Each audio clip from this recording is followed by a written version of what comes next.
Hey, it's Conrad Thompson. Thanks for checking out the podcast here on YouTube. Be sure to hit the subscribe button and the notifications bell. You'll get a notice anytime we upload some new content. And when I'm not asking Bruce, hey, how big was Batista's? Well, you know. One of the things I like to do is help people save money. And if you're watching this video right now and you're in a 30-year loan, man, you're overpaying your single biggest bill and you may not even realize it. I want you to do a little experiment for me. Take your calculator out, multiply your monthly house payment by 360 payments. That's how many payments there are in a 30-year loan. That big scary number, that's your total of payments. You're looking at that number? You know you can do better. Keep more of your own money right now and go to savewithconrad.com. Or maybe you've got credit card debt. Man, it's not a matter of if I can save you money with that. Your average interest rate on a credit card is more than 20%. And by the way, all the interest you pay on those credit cards, it's not tax deductible. Whereas the mortgage interest, well, that is tax deductible. So if you owe this debt, it's up to you how to pay it back. Doesn't it make sense to get the cheapest rate possible and the greatest tax deduction possible? Find out how much money you can save right now for free at savewithconrad.com. You don't need perfect credit. Even scores in the 500s can be approved, and it's no cost out of pocket. But maybe best of all, we're licensed in more than 40 states. We can help more families than ever before. But how much can we save you? Find out right now for free with a quick quote from savewithconrad.com.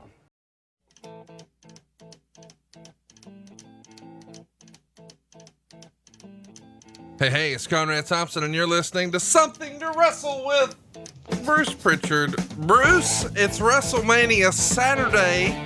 We're a day late, but not a dollar short. It is the most unique WrestleMania weekend in history. It's a two-parter. Things get kicked off tonight. But today, we're going to get in our Wayback Machine 15 years and talk about WrestleMania 21. How you feeling, Bruce? Are you excited? Are you exhausted? Is this the worst week of your life? This is probably the most exciting week of my life. Every single day is another day in history and another day to just chalk up and go, holy fuck, what a book this is going to make someday, where people will say, you know what, I just can't believe it. I can't believe it. But, you know, it's been crazy, and it's made me think. It's just made me think about a lot of shit.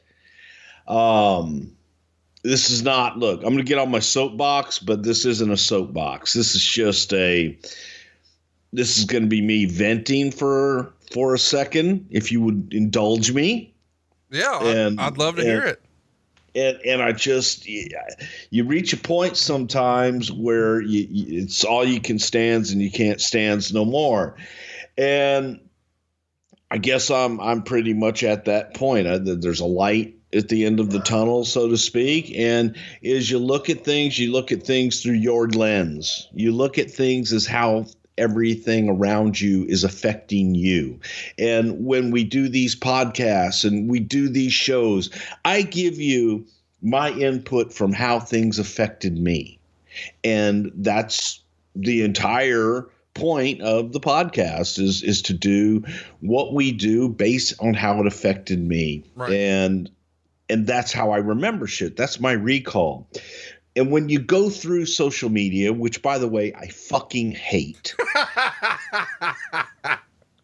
and you read some of this shit, and for whatever reason, I have friends and I have people that think that I need to see certain things, and I need to see what certain people write and what people say, and if someone says something and all this shit. And all I have to say is, to the majority, and I know this because, you know, we look at numbers and we see of the majority of our audience, I think that they enjoy the show. I hope you do. Otherwise, you wouldn't be listening. If you don't enjoy the show, don't listen. It's pretty easy.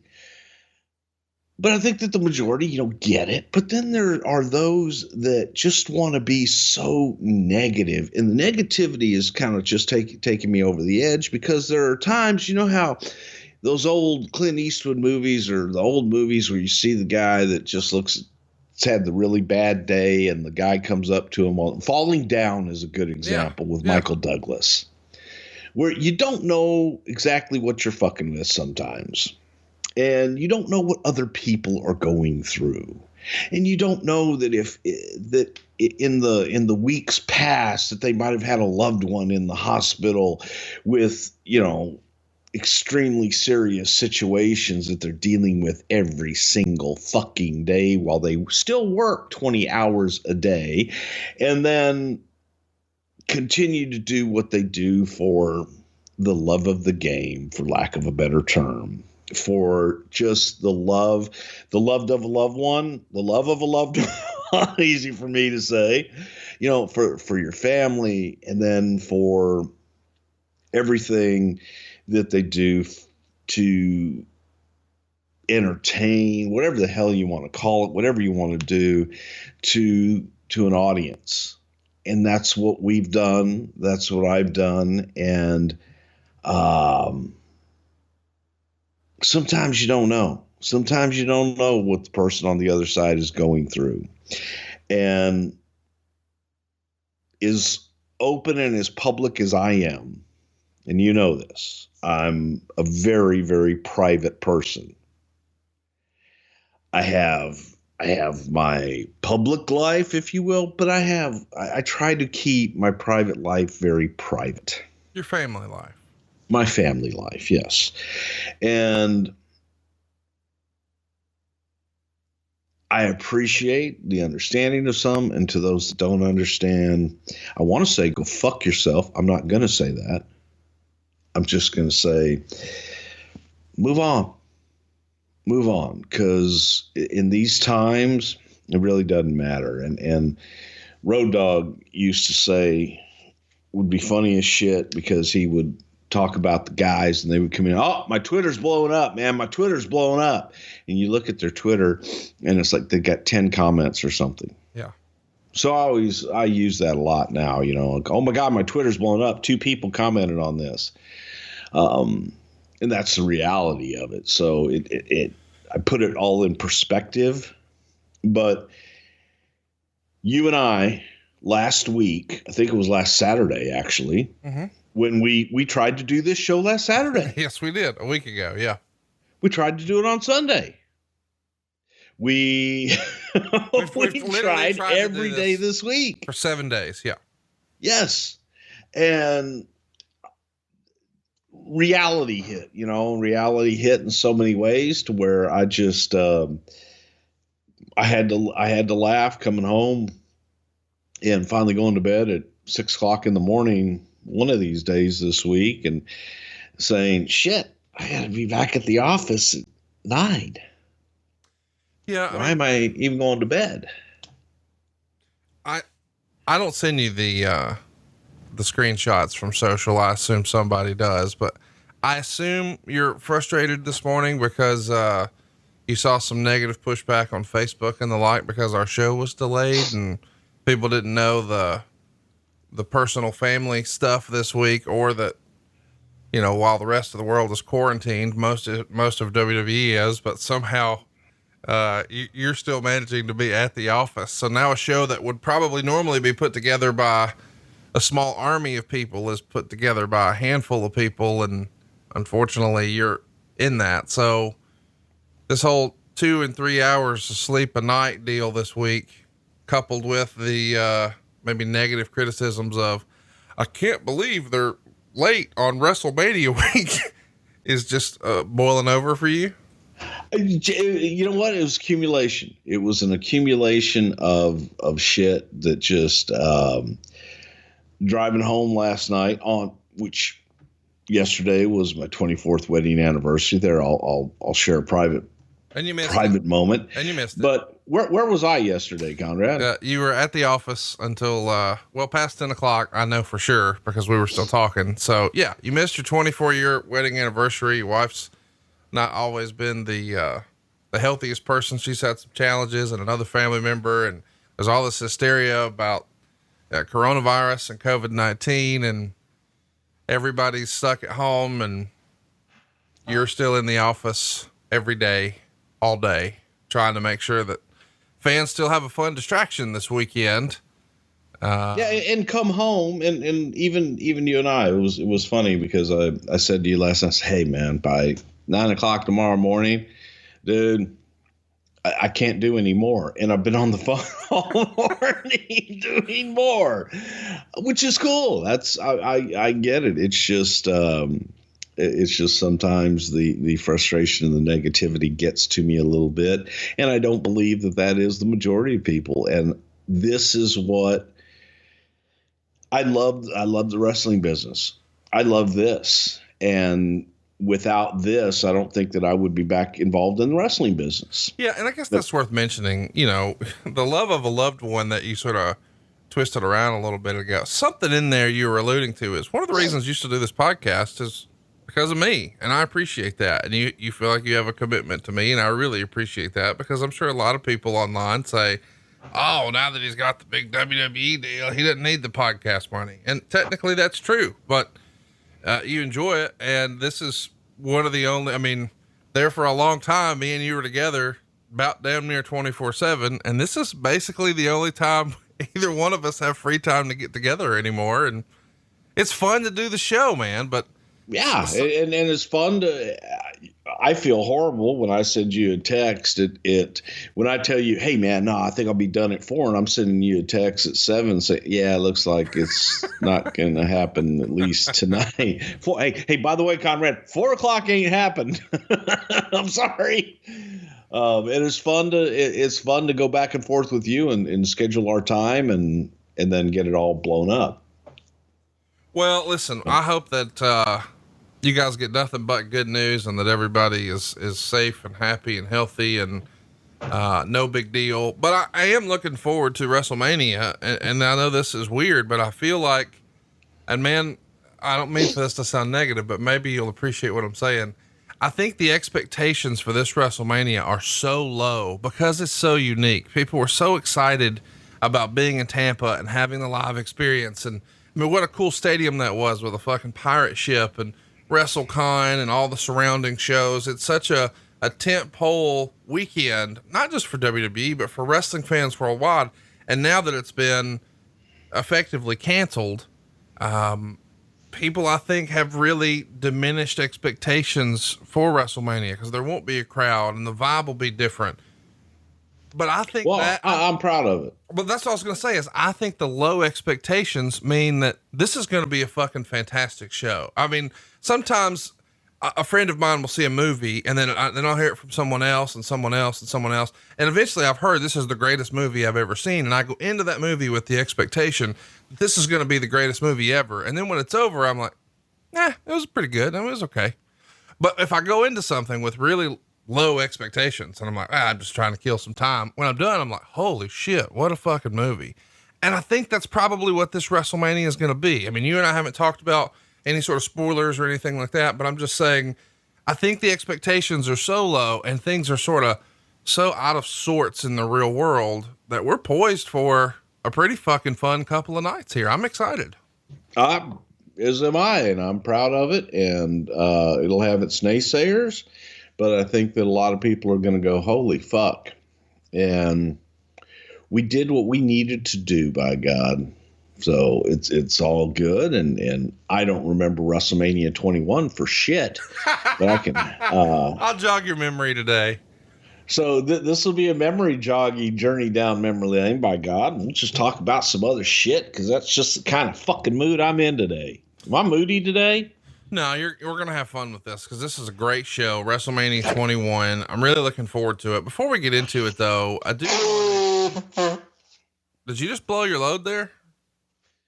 No, that was the train coming by. Oh, okay. Was Ron Simmons on that train? Hey, did you hear that I did a little prank on April Fool's Day? What'd you do? On What Happened When on Tony's channel on Wednesday morning. I had Cassio Kid host a show announcing that he was the new permanent co-host, and then we played a best of ads, and it was one commercial after another for 90 minutes. I like it. I hope they use promo code Wrestle. Well, we played the train spot that you and I loved in there so much, and the penis extender, and so many funny old spots. But of course, the real show dropped 6 hours later. So at noon, they got WrestleMania 6, and you can also get WrestleMania 8 right now from Something to Wrestle. Bruce and I did record that one last week. It's up now at adfreeshows.com.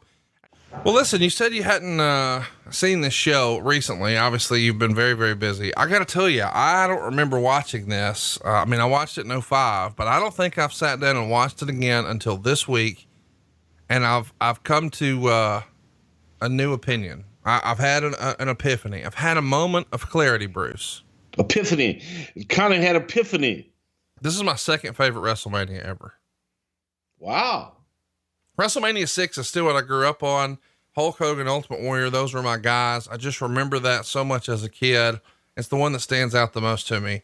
But good Lord, what a tremendous show this was. And if you're looking for something to do this weekend, go back and watch WrestleMania 21. And right at the top of the show, I should mention that the WWE Network just put out a tremendous Untold. It's a 30-minute little snippet of Kurt Angle and Shawn Michaels match here. Johnny Gargano participates as well. What a phenomenal piece on the WWE Network. When you finish this episode of Something to Wrestle, if you don't have time to watch the full WrestleMania 21, go right to that Untold. I can't recommend it enough. And if you've got time, man, do both. But let's talk about it. April 3rd, 2005. So yesterday, when we hoped to drop this show, it would have been the exact 15-year anniversary of this show from the famed Staples Center right there in Los Angeles. It draws 20,193 fans from 14 countries and 48 states. It grosses more than 2.1 million at the Turnstile, making it the highest grossing WWE event ever at Staples Center. Why the decision to hold this show at Staples Center? I ask because 17, 18, and 19 are all huge venues, stadium styles, domes and whatnot. 20, of course, is more of an anniversary show. So it's back at MSG. Why not go back to a huge venue for 21? It certainly feels like you had the appetite for the product. Well, versus a huge venue, it was a huge market. Sure. And that being LA, and that being able to go into Los Angeles and the Hollywood community, it was perfect for us. So it wasn't the giant stadium, even though, hey, we'll do that this next year. It was the huge market, and it was being able to do everything around Hollywood and around LA, which had been from WrestleMania 7, WrestleMania 2. LA was a staple. It's one of the major markets in the United States of America. Tons of celebrities here. The theme is WrestleMania is going Hollywood. We've got David Arquette here. We've got Motorhead. We've got Adam Sandler. We've got Rob Schneider. We've got Billy Gibbons from ZZ Top. We've got the Black Eyed Peas. Yeah, big part of our show. We got Billy Corgan from the Smashing Pumpkins. We got Anthony Kiedis from the Red Hot Chili Peppers. We got Ice Cube. We got Carmen Electra. We got Sylvester Stallone. So many big celebrities, including great friends of the show, Rick Rubin, Will Sasso, Macaulay Culkin. Vince has always sort of looked for celebrity involvement at WrestleMania. I guess instead of hoping you build it and they will come, let's just take WrestleMania to them. This is the most star-studded WrestleMania ever, is it not?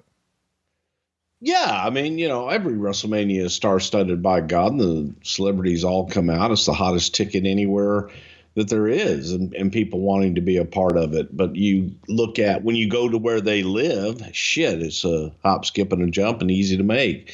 And out of the whole group, probably there's really only a couple that are celebrities to me. And that's, of course, Billy Gibbons, my good, close, dear personal friend, Billy Gibbons, and Rick Rubin, who I've had the pleasure of meeting and is one of the nicest guys and just absolutely pure genius when it comes to the music world. So, the rest are who they are. But when you have an opportunity to talk to a Rick Rubin, man, that's just gold.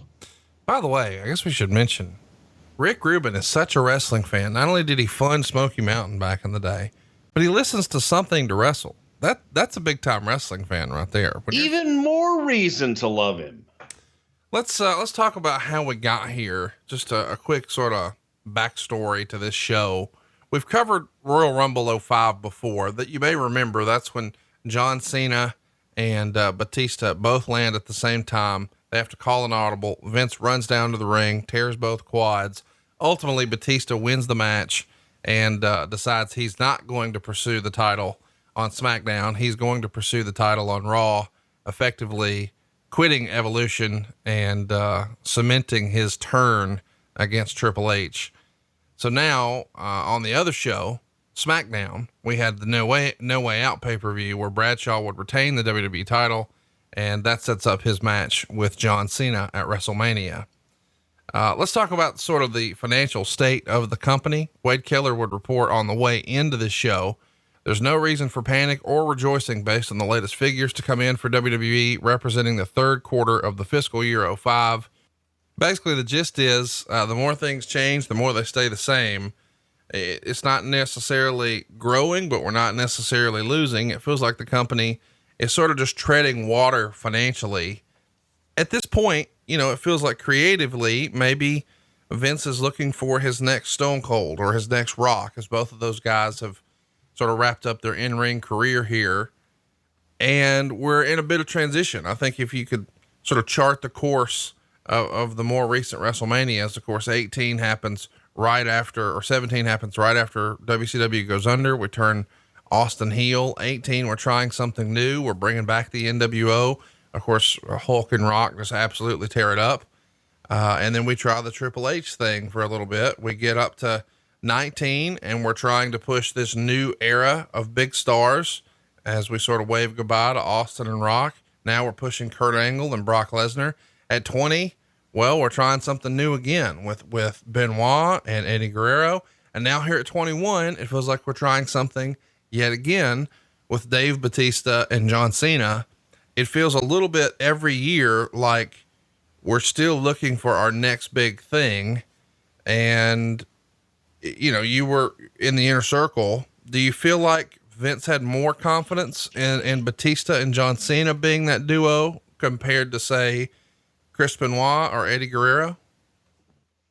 I think so. And I think that Eddie had reached the point of his personality being big enough that Eddie made JBL in so many ways.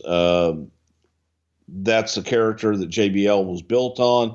And Eddie did such a great job there that Eddie reached the point of don't saddle him with the championship, because his character work is so far superior to everything else that you can have, if you want to make somebody, be it Rey Mysterio, be it JBL, be it whoever, Eddie's the guy. And so you really didn't, I think that Eddie was already there, is one of those really strong talents, a go-to guy. But Vince was looking for more. He was looking for something else. And you had the two guys, the monsters from OVW, you know, coming in and having their run for a while, and let's see what they can do. And the two that really emerged to the top were Dave Batista and John Cena. You know, this is a weird question, but, you know, we know that both of these guys are going to have tremendous careers, but there's not really a debate that John Cena is going to become the guy. You know, and Vince probably never spoke like this, but if you had to bet, who do you think Vince would have thought would have been the guy? I framed the question that way to say, I think he probably assumed it was going to be Batista just based on the size and look, but it wound up being Cena. Actually, it was Cena. Okay.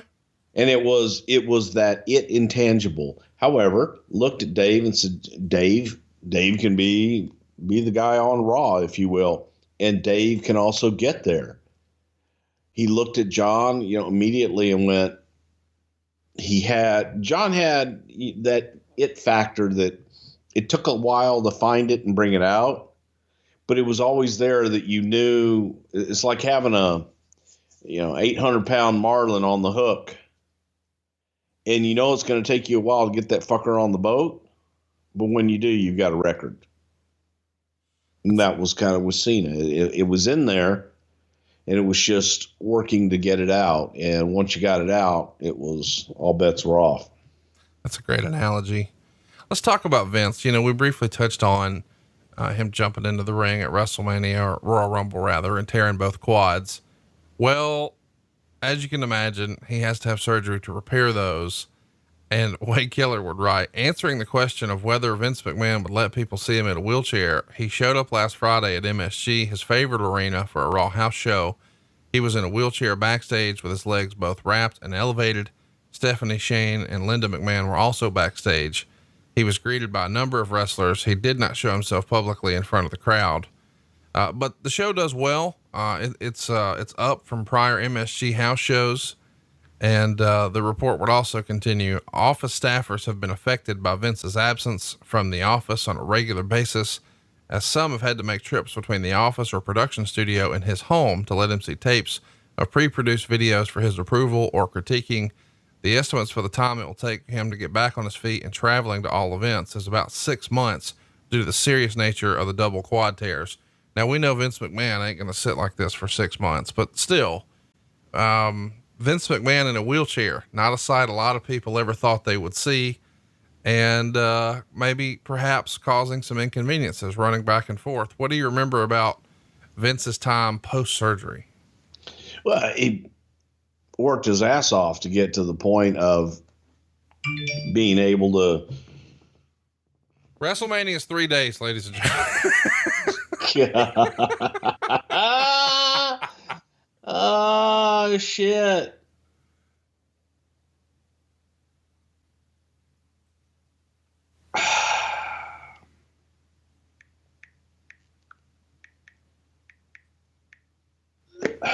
Okay. I'll tell you what. That was just a quick text. That one I can answer. Boom, right there, and we're good to go. Vince is I think that a good way to describe it would be, if you have one thing that you really love to do, the one thing that no matter what happens, you're going to do, whether it's your favorite meal, it's your favorite thing to do, just whatever it is, you got to go play Madden on Tuesday. Vince McMahon's favorite thing to do was work out. Right. And his favorite workout is legs. So looking at that was his goal. He wanted to get back to be where he could work out all the time. And he was working out like a madman. But he couldn't do legs the way that he loved to do legs. So he was constantly just rehabilitating, doing everything that he could to be back on his feet and get rolling. So that was a priority for him, and it was a little inconvenient for some folks, but for others that are used to, you're working around the chairman's schedule and what he needs, and that's what you do. So you get there and go for it. Was he even more cantankerous when he's wheelchair bound than normal?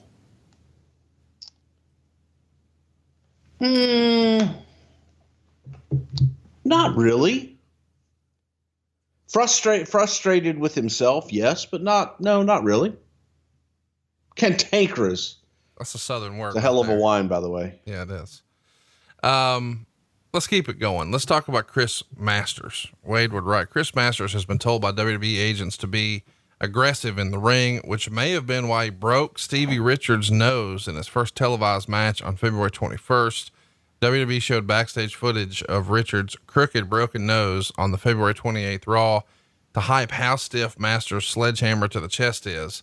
Masters wasn't previously known as a reckless or overly stiff wrestler. Let's talk about that for a minute. I'm sure we could probably do a whole episode on Chris Masters someday and sort of the ups and downs, but let's briefly talk about, the aggression, because we've heard Kane say, recently on the WWE Network in an interview with Stone Cold Steve Austin, that Undertaker came to him very early in his career and said, hey, you can make it and you can have a run here and you can do well, but you got to turn this intensity up. When you go to a young performer, like a young Lynn Jacobs or a young Chris Masters, and you tell them, hey, you got to turn the volume up. I mean, things happen, right? Well, yeah. And there's a difference between turning the volume up and being safe and turning the volume up and being sloppy and unsafe. Right.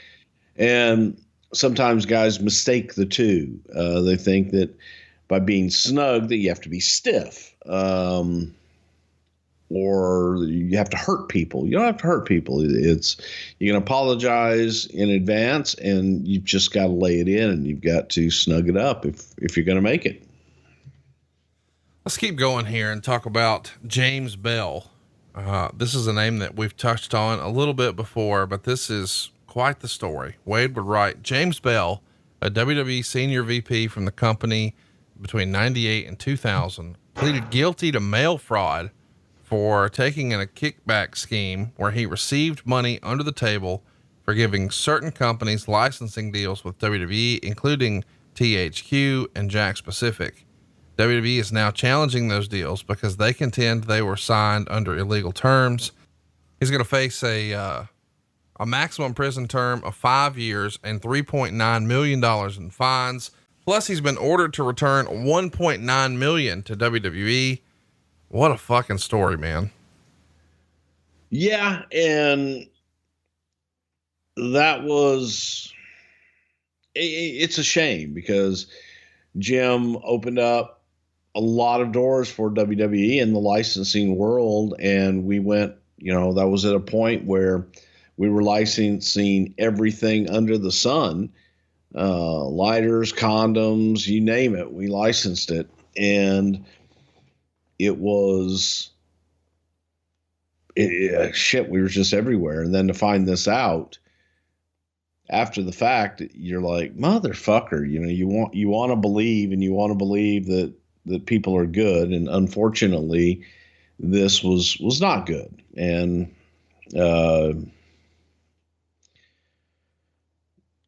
goes around, comes around. I feel like I should mention something I've been working on and I haven't even told you. We're working on something to wrestle condoms. Well, if you're going to take Blue Chew, it's good precaution. I'm going to send you some mock-ups. I think you're going to be pretty happy. Wrap your willy.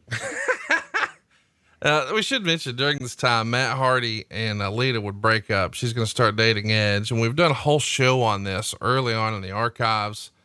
But I guess we could just very briefly mention, when you first hear about this, I mean, I'm sure this is locker room whisper campaign before it hits the dirt sheets, right? Or is that the opposite of the way you found out? It kind of was, but it was also really quietly whispered. So it wasn't openly talked about. And I think that people really didn't even choose sides because they liked everybody involved. Right. And it was chalked up to, look, it's life. We're all on the road together an awful lot, and things happen sometimes. And no one was, at least from my vantage point, from what I had heard, was that there was nobody really choosing sides. Again, it was just, hey man, unfortunately this happened, and shit happens sometimes, man. It's life. It happens every day. Go check it out in the archives for something to wrestle. We do have a whole episode very early on, I think back in 2016 on that.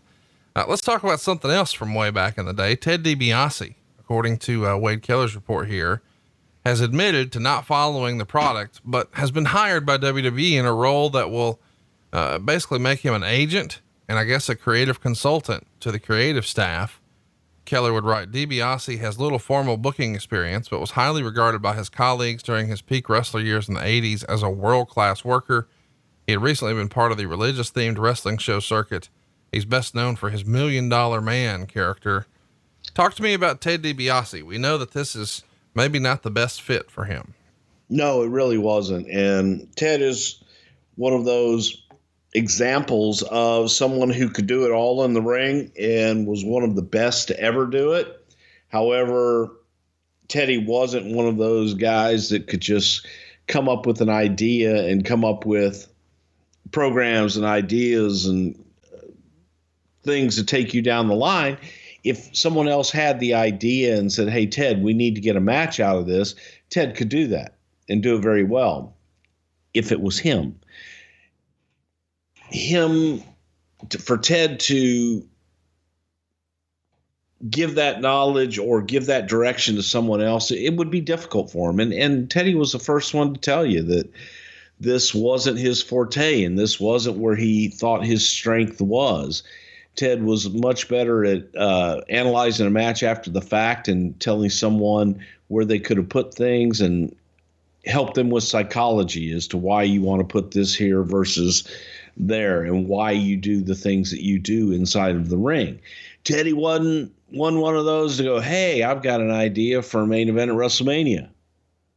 Not what he did. And it was, well, we'll try you here because of your expertise. And in other, maybe you can help with some of the ideas that some of these kids are coming up with and mold them, and take your knowledge and take their knowledge and put it together. But it just wasn't a good fit. And I remember the point where Teddy went to the hospital from, we don't know what the hell it was. I'm not sure that even he does at this point, except maybe being overweight and out of shape and just running too hard.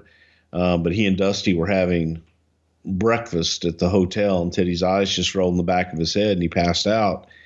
And they called the ambulance, got him to the hospital, and what have you. And I got there, and there was Dusty, and Ted's laying on the gurney, and he's come to now, and he's like, what the hell, man? He goes, I don't know if I was dehydrated, exhaustion, blah, blah, blah, do what? And they needed to get a urine sample. And we'd helped Ted get out, and we'd got him into a gown. And it's just me and Dusty in the curtained off area in the emergency room with him. And the nurse comes in and says, yeah, we're going to need to get a urine sample. You can do it right here. And Dusty was like, oh, here comes. Hang on, nurse. You gonna need to stand back when he whips Big Jumbo out him.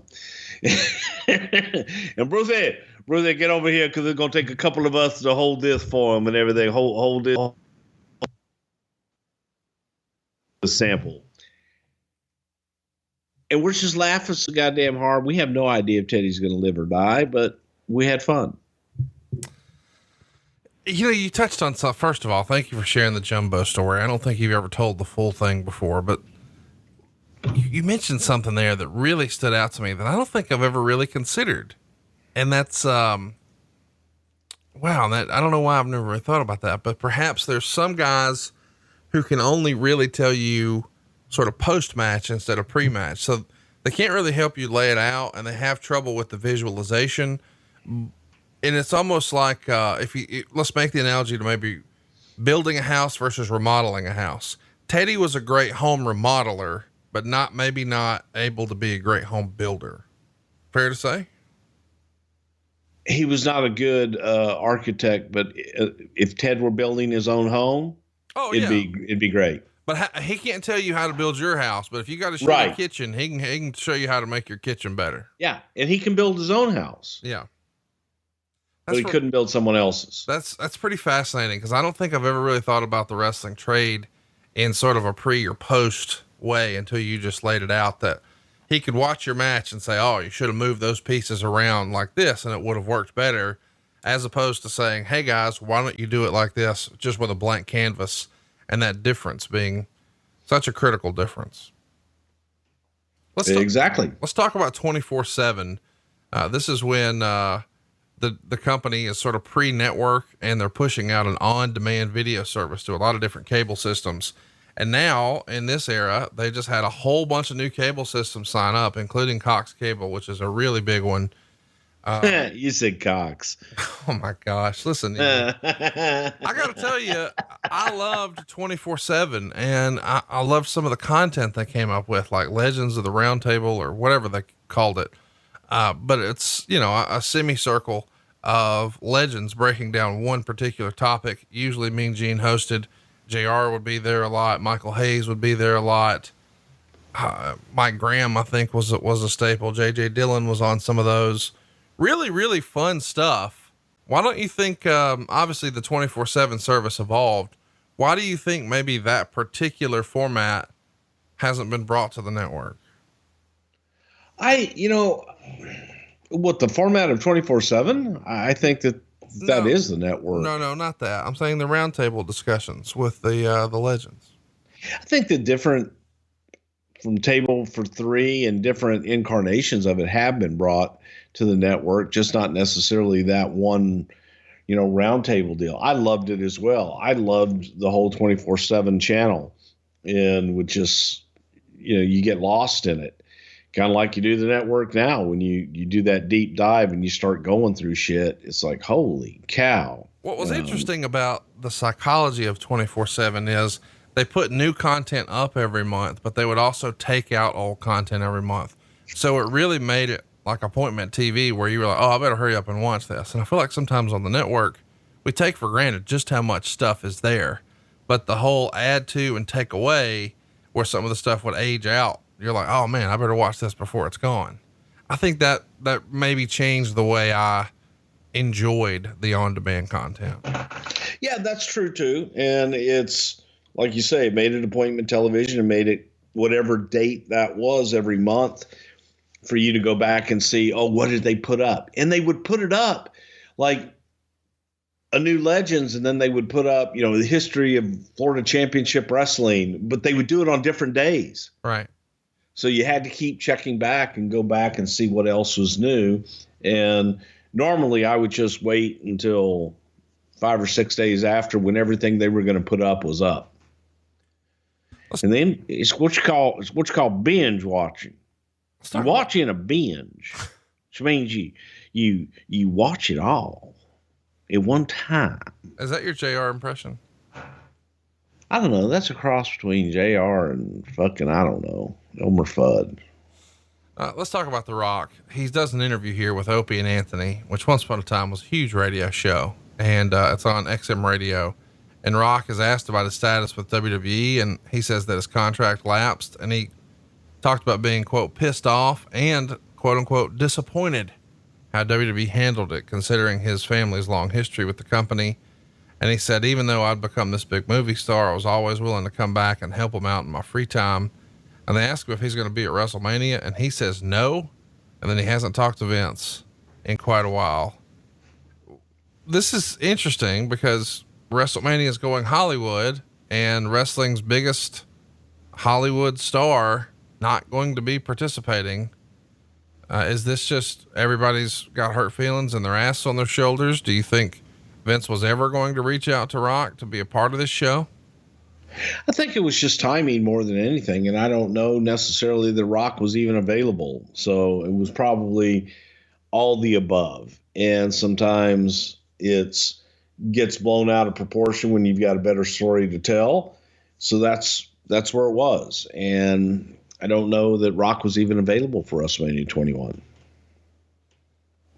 Vince does an interview with the Atlanta newspaper, and he talks about the state of the industry. And he says, professional wrestling isn't flying high through pop culture as it was during the late 90s. We're certainly not at our peak at the moment. Our business has always been one of ebb and flow, but not unlike any other entertainment business. When you look at the movie business, sometimes the studio have really good product and sometimes they don't. The same could be said for the arena business. It's been down across the board from concerts to family entertainment. So it becomes more competitive, and we're in competition with ourselves, whether it's other pay-per-view offerings or video games or things of that nature. We're in all of those platforms. And when you ask someone to bring their family, pay for parking, a hot dog, or a t-shirt, you're really talking about a lot of money. And we have to make certain that if someone goes that far and commits to the product, that they get their money's worth and then some. And it's not always an easy thing to do. I've always been fascinated when Vince talks about business when it's down, because we're all very familiar with the Mr. McMahon character and the bravado of, I held the fate of that company in my hands. And so sort of the Mr. McMahon, the conqueror persona, juxtaposed to, well, business isn't as great as it once was. The businessman. Talk to us a little bit about what you think his finger on the pulse of the future of WWE was in early 05 here. Well, look, he's always got his finger on the pulse, and he's always looking several years down the road. So to be able to look and say, okay, here's where we are and this is the ride. Here's the ride we're going to take, and look to the future. They're asking him to speak on today, and he's speaking on today and speaking on the past. But in Vince's head, he's always so far beyond it that when, little things come up like a dip in business that sidetracks him, that gets to be very frustrating, because you can't look at what are we going to do in 2010 here at this point. And that's where his head was. One of the things that has often been discussed is, it's because, WWE doesn't have competition. They were at their best when they had competition. And in the same interview with the Atlanta newspaper, he would write, "In some ways, I miss our great rivalry. We were both burning the candle at both ends, and it was a question of whose candle was going to burn out first. Because it was such an intense rivalry, both sets of talent were overexposed and overworked. At that pace, of course, someone's going to burn out. We couldn't really have a meeting of the minds. I couldn't have just called Ted and said, 'Hey, let's slow down and both live for a while.' That's antitrust, and you can't do that. Our country isn't based on that. It's based on competition. And there certainly was no goal by our company to be the sole survivor at this level of the business today. It just happened that way. As such, by being the only game in town, so to speak, it creates an awesome responsibility for us now." And he's saying all of this while, TNA is landing a deal with, Fox Sports Net, and is hopeful on landing a national television show. We know that's going to happen. That's definitely coming. Do you think Vince was not as, did Vince lose a step creatively? Was he less motivated without competition? It does feel like Vince is, if you guys were both going to not necessarily carpool somewhere, you're going to caravan somewhere, you're in your car and he's in his car, he's going to fucking get wherever y'all are going first, right? Absolutely. He's just competitive by nature. And so I wonder, does that sort of, when that goes dormant, does that part of his competitive nature and the creative juices that maybe come through that just go away? No, he finds ways to compete with himself, and he finds ways to just look at what they've accomplished and go, okay, we need to beat that. So no, he'll always find ways to, maybe it's not Ted Turner, maybe now it's Paramount or Universal, and I've got to beat them. And he's always going to have something. He's always going to have a goal, and he's always going to have something to overcome, no matter what it is, or to invent, take to the next level. Maybe just who he is. Maybe the next competition is ECW, because the company is making great strides to build out the ECW One Night Stand reunion pay-per-view scheduled for June 12th in Manhattan. And there's been some competition pop up because Shane Douglas has announced that he's going to run an ECW reunion themed style show a day or two before in Philadelphia at the home of ECW, the former ECW arena. And they're going to call it Hardcore Homecoming. I really enjoyed both shows. It's the greatest wrestling weekend of my life. I managed to make it to both shows. Did you ever watch Hardcore Homecoming or have any interest in seeing it? Can't say that I ever did. Well, and second question, no, I didn't have any interest in seeing it. Doesn't surprise me, I suppose. You're an ECW hater through and through. I am not an ECW hater at all. I enjoyed the product that Paul Heyman put together, and I found it intriguing in the times that I would watch it. I didn't watch it all the time, but what I did see, I enjoyed. Let's keep it moving here. We're going to talk about WrestleMania 21. We've, of course, got to talk about the marketing. Nah, I hated it. Fuck it. Let's talk about the marketing campaign. I think this WrestleMania, I don't think it's up for debate, has the best commercials in the history of any WrestleMania.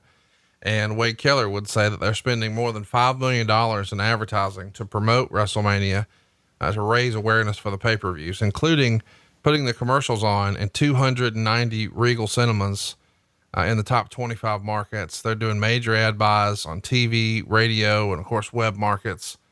And this is a big deal because it hasn't always been something the company has done, but the idea that we're going quote unquote Hollywood and we're going to do all these Hollywood feature film spoofs and then run them before the movies start in movie theaters, that's fucking a no-brainer. I mean, great job by you guys from a promotional aspect. Yeah, and it did do a lot for the awareness of the WWE. I don't know that it did a lot for the WrestleMania event itself, because there was no specific here's what we're doing, and they were excellent. They were some of the, I mean, to this day, people still talk about the Taxi Driver one with everybody. You talking to me? You talking to me? You talking to me? You talking to me? You talking to us? Cut. Reframe. Are you talking to me? Talking to me? 俺に言ってんの? So what am I saying?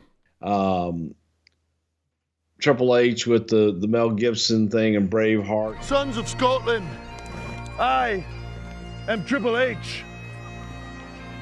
Now I've heard the stories. I'm 7 feet tall, and I defeat superstars by the hundreds. And if they were here, I would consume them with fireballs from my eyes and lightning from my arse. JBL with a few good men.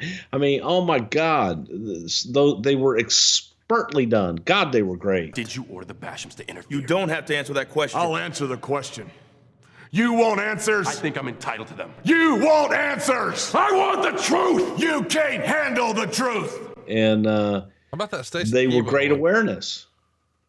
The Stacey Keibler one is worth another look, by the way. She gave me a lot of pleasure. You ever engage in any mixed tag activity? Exactly what did you have in mind, Detective? What about hardcore activity? Depends on what you like. How about sadomasochistic activity? Oh, big time. Oh my God. Yes. That was her. Sharon Stone was on the money. Tremendous. And we're going to have some audio from some of those throughout the show here. Let's talk about Spike TV. This is big news. They've pulled out of negotiations with WWE, which means USA Network is now the top candidate. So when the renewal comes up and the contract expires in the fall, that means Raw, after 5 years of being on Spike, which at the time was TNN, where ECW was, is going to have to move. And so will Velocity, Experience, and Heat.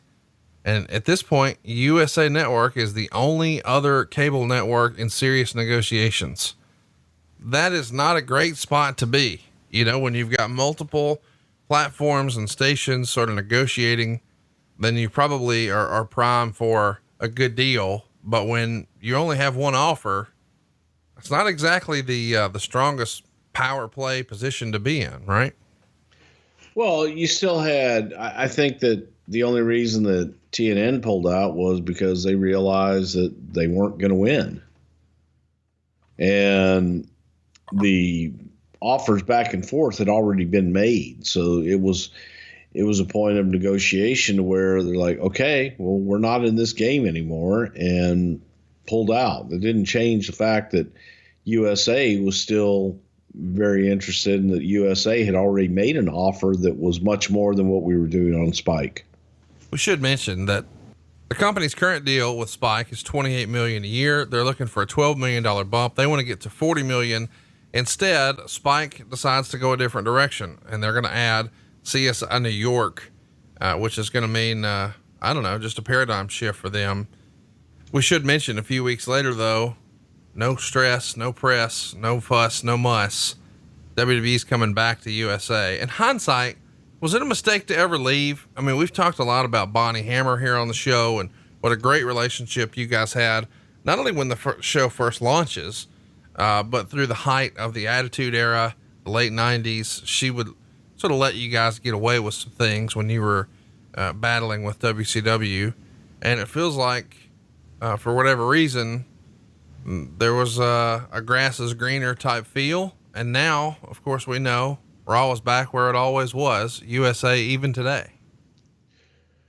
I think at that time that it was probably one of the best things that we ever did was leave, because USA had taken us for granted. And when we asked for more money at the time, they looked at it as, where are you going to go? Right. We've been your home for all this time. You're not going to go to any Turner properties, and who else can do it? And that's when Spike stepped up, TNN at the time, stepped up and said, we'll do it. And they paid more than what USA, it was all business move.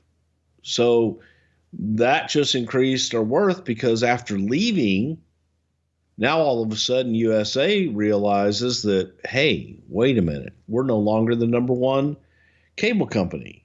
And what changed? Well, what changed was WWE had moved on and they had gone over to Spike.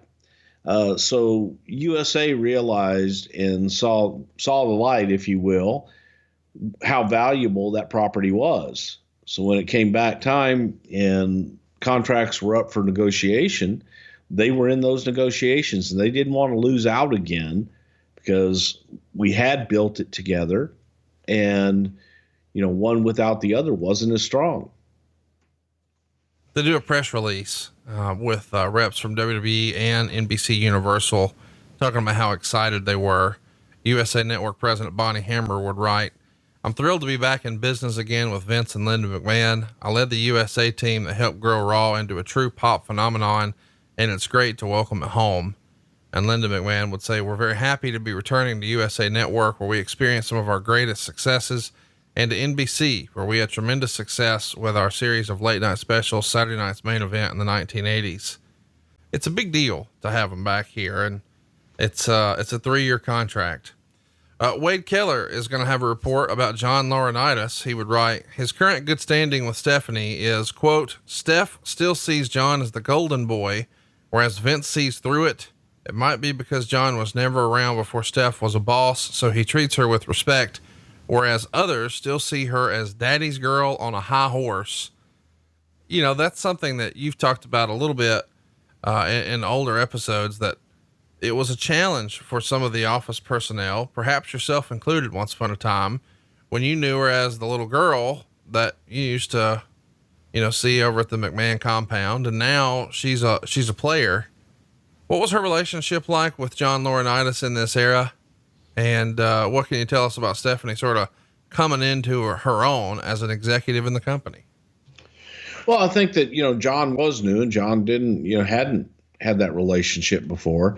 So John coming in, John was just doing his job. And again, it was the most thankless job in the company, right? In talent relations. Everything falls on you and everything's your fault.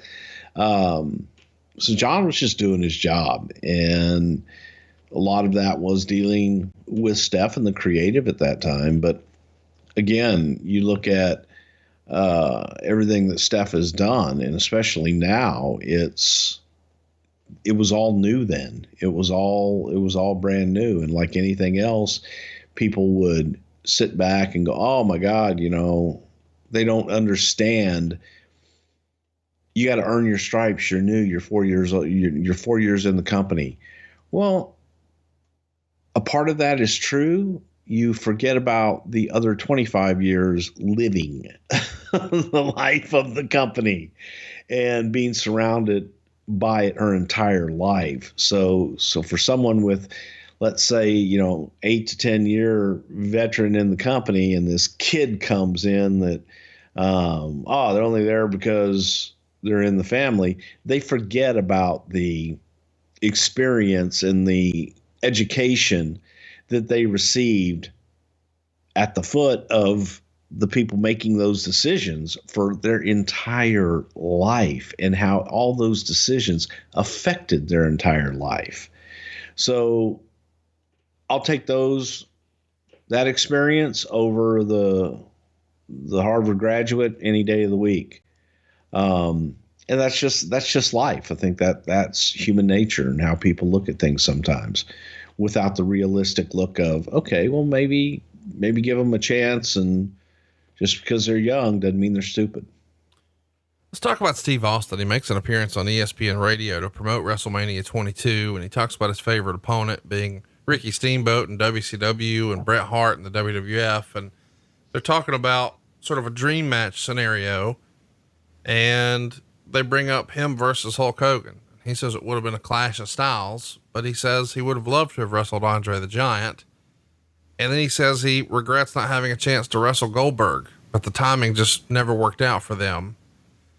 And I do think those are probably two of the matches that fans talked about the most. You know, while both Goldberg and Austin were up and running hard in the late 90s, that was the dream match.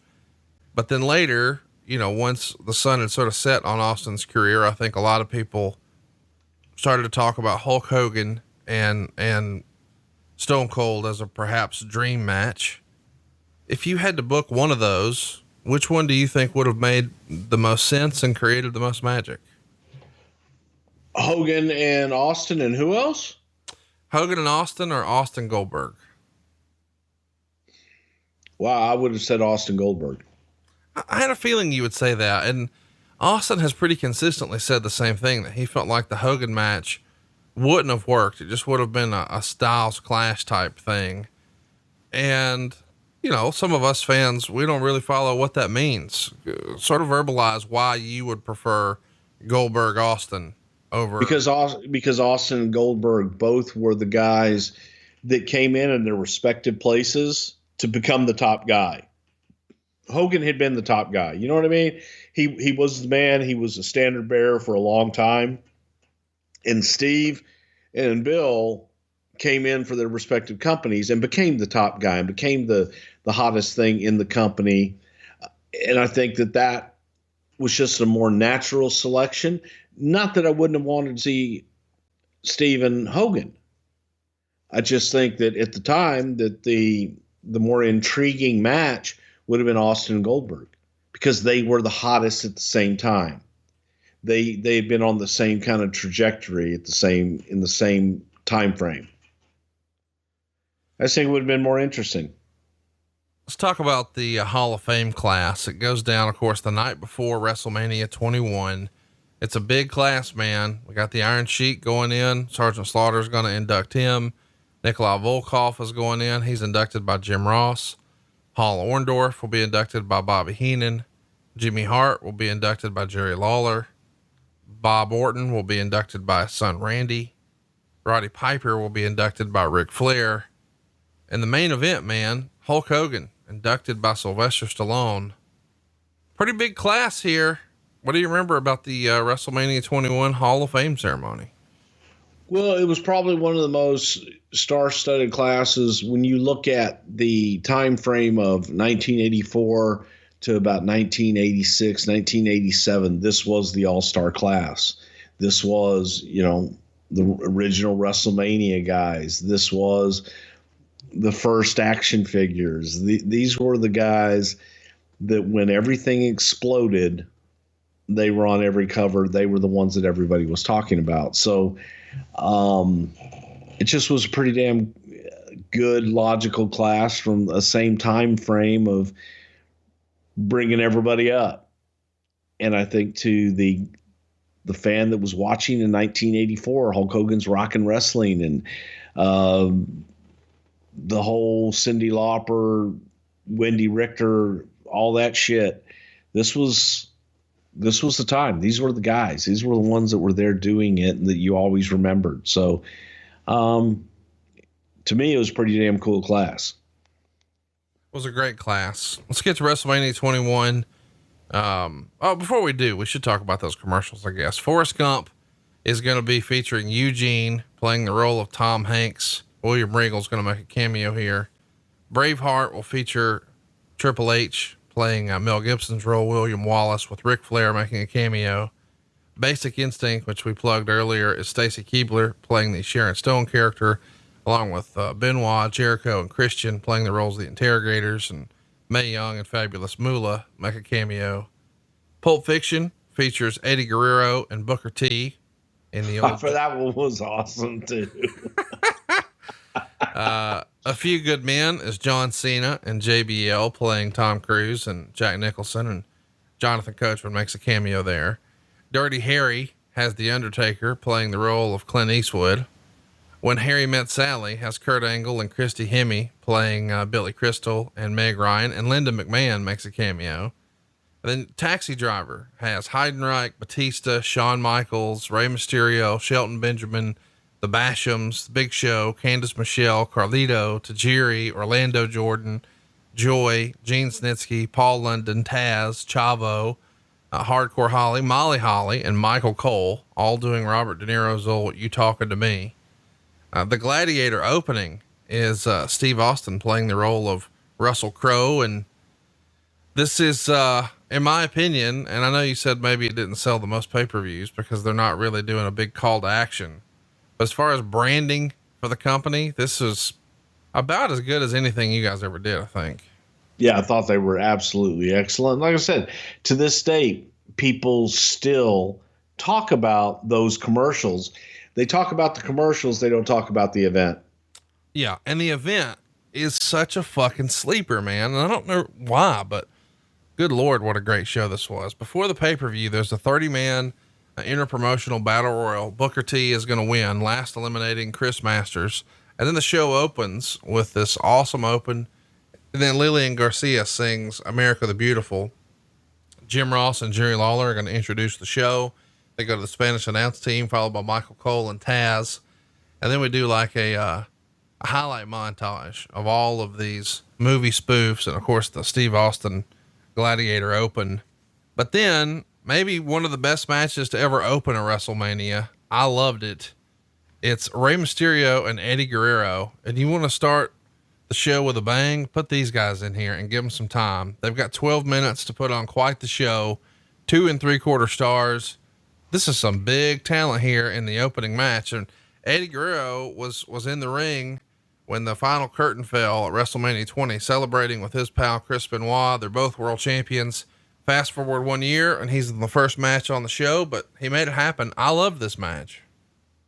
It was a great match, and it was a perfect way to open up that show because it set the tone for it. And you had two of the greatest in there battling, with great story, and it made sense. I thought it was excellent. Wade would say good match, but for a 4-hour pay-per-view, it really lost an opportunity and a great disappointment that they didn't let them go at least 18 minutes. There were a couple of shaky moments in the match. Guerrero afterwards almost seemed to be legitimately disappointed in the match, not just selling the storyline effect of losing. Still, it was really good in spots. He gave it 2 3/4. I think it's better than that. Maybe it's just because I love these guys so much, but when I saw that they're the opening match, I got really excited and into this. And after the match, we go backstage and we see JBL and Orlando Jordan walking, and they are talking about beating up John Cena later. And then they bump into Triple H and Ric Flair. So now you've got the two champion heels bumping into each other.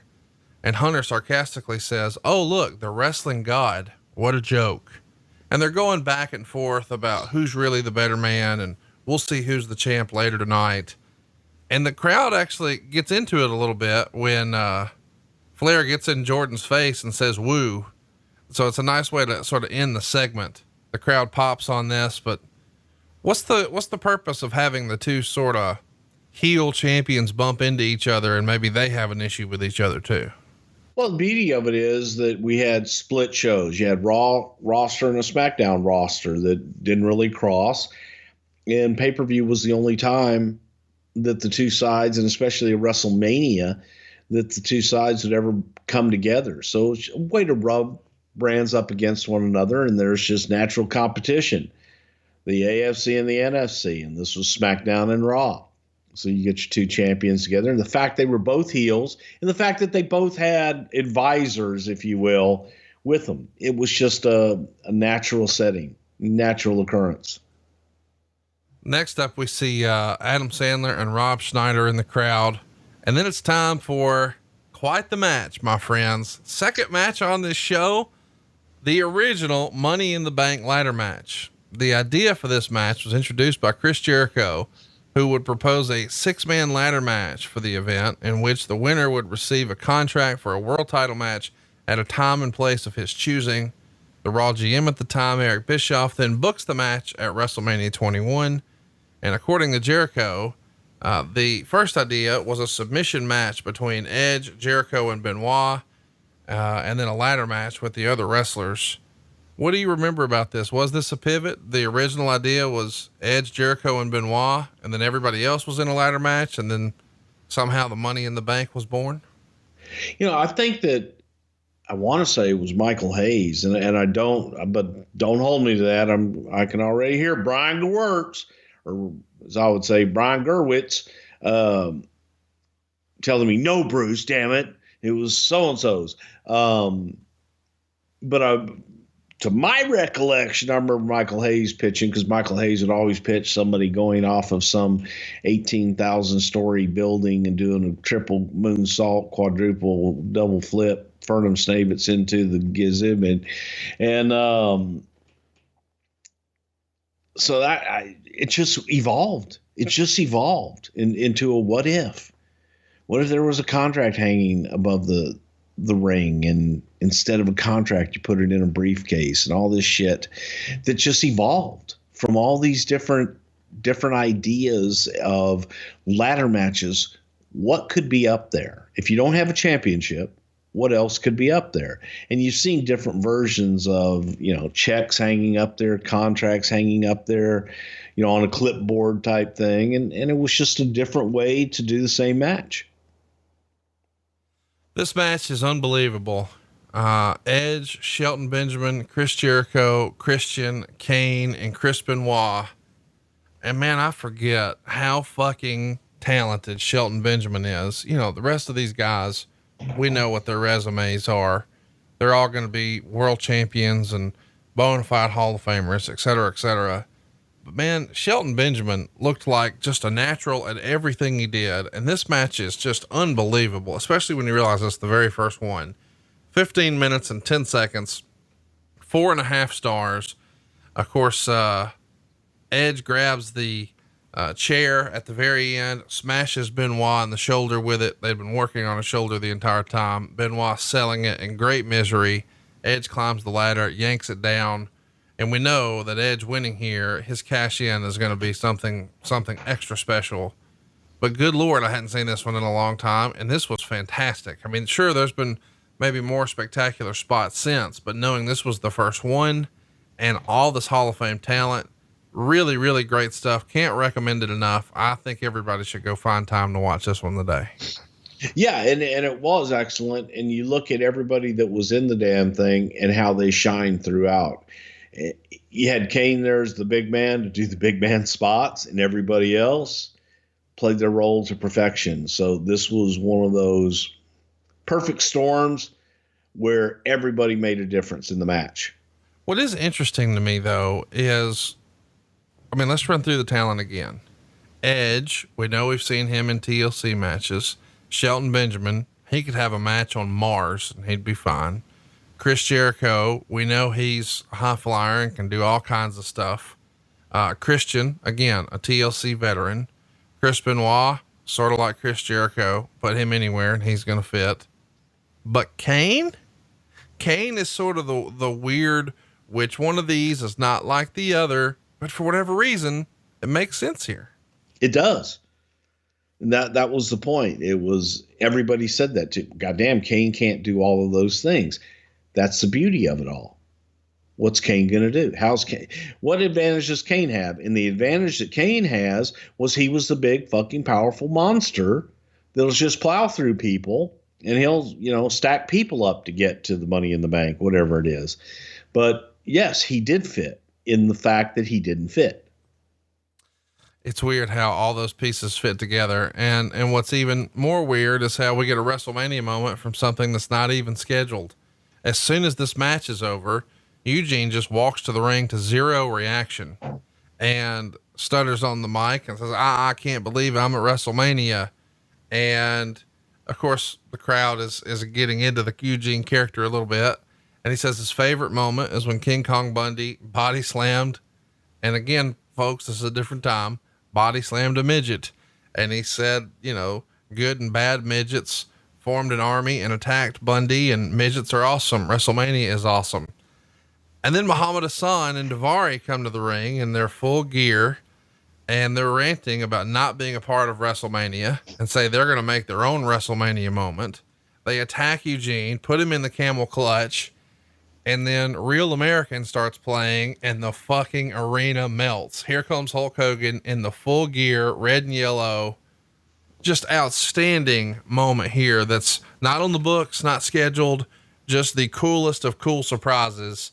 And I kind of forgot this even happened. And we did a Daivari episode or a Muhammad Hassan episode not that long ago. But when the Eugene thing happened, I'm like, man, what are they doing with this? And then when it hit, man, I was 10 years old again. Fantastic WrestleMania moment. Goosebumps, yes. Because you look at it, and with the exception of the time in the NWO, for Hulk to be back and doing all this again, it was just magic.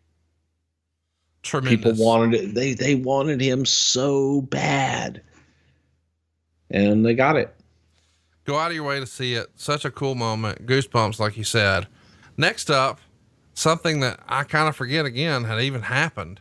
Randy Orton and The Undertaker.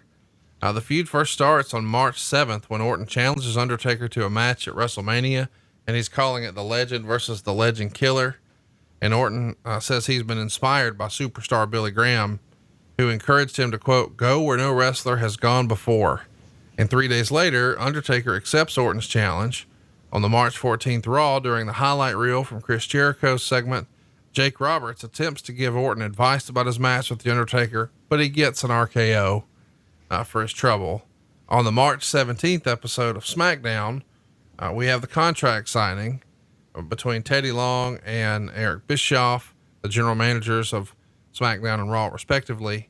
The Undertaker immediately signs the contract, but before Orton signs, he cuts a promo on The Undertaker saying he has nothing but respect for him, and then claims that a legend of The Undertaker will become a myth when 12-0 becomes 12-1. He slaps The Undertaker and flees the ring, and then the arena fills with smoke. He doesn't sign the contract. The next week, Orton turns heel officially, in case you weren't sure, and hits an RKO on Stacy Keibler, who's his girlfriend at the time. And he starts taunting The Undertaker the next few weeks. And on the go home edition of SmackDown, on our way to WrestleMania here, Orton's father, Cowboy Bob Orton, is going to beg The Undertaker to have mercy on Orton. It proves to be a setup though, because The Undertaker gets attacked by Randy and nailed with an RKO. So the stage is set here. Legend versus Legend Killer. They get plenty of time, 14 minutes and 6 seconds, 3.25 stars. You already know the verdict. The Undertaker gets the win. Wade would say, well executed and a nice tease by Orton with the tombstone at the end. It had the methodical pace of an Undertaker match early on, but it was never boring. And I got to tell you, there's such a cool moment in this that I didn't remember until I watched it back this week. The Undertaker goes for the choke slam, and somehow Randy turns it into an RKO, and the crowd just loses their mind thinking, oh my God, that's it. Of course he kicks out, and then he teases that he's going to go for the tombstone. That's right. Randy Orton is going to tombstone the Undertaker. Of course, the Undertaker reverses it, and that's the finish. I love the match. I love the finish. This might actually be, besides the Shawn Michaels stuff, my favorite Undertaker WrestleMania match, maybe. The whole story going into Randy and the Legend Killer. And to me, when you talk about the Undertaker's streak, this is where the streak really picked up steam. Yeah. Because Randy made such an issue out of, I'm going to be the one to end that streak. I'm going to be the one to give you that one. And there's nothing else left to say to it. I thought the match was great. I thought the story was excellent. And these two guys, please, best in the business. Let me ask, is it true that, that Michael Hayes is the guy who first realized the Undertaker had never lost? I don't know. He's never told me that, but I've just heard somebody, it may have even been you. Me. Okay. Yeah. I think it was Michael Hayes. Where he just says randomly, hey, did you know that Taker ain't never lost at WrestleMania? I don't even know why we're talking. The Taker ain't never lost. Now I'm doing a little bit John Paul Shellnut too there. What the fuck am I doing here? Hi.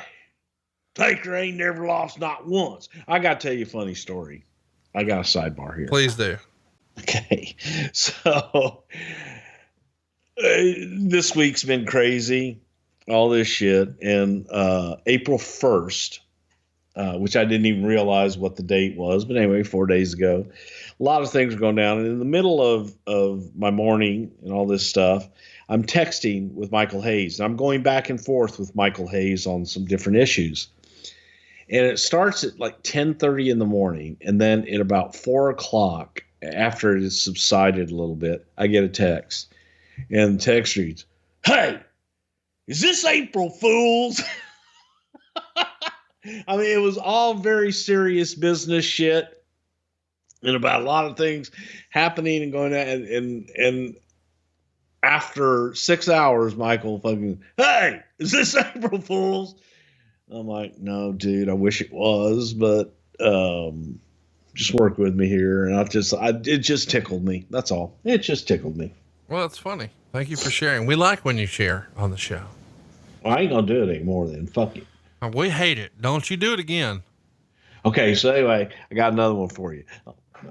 Next up, go ahead. We've got two ladies here doing their best to follow what a great show we've had so far. I feel bad for anybody who's got to follow anything so far, and it's just going to continue to get better. But next up is Trish Stratus and Christy Hemme.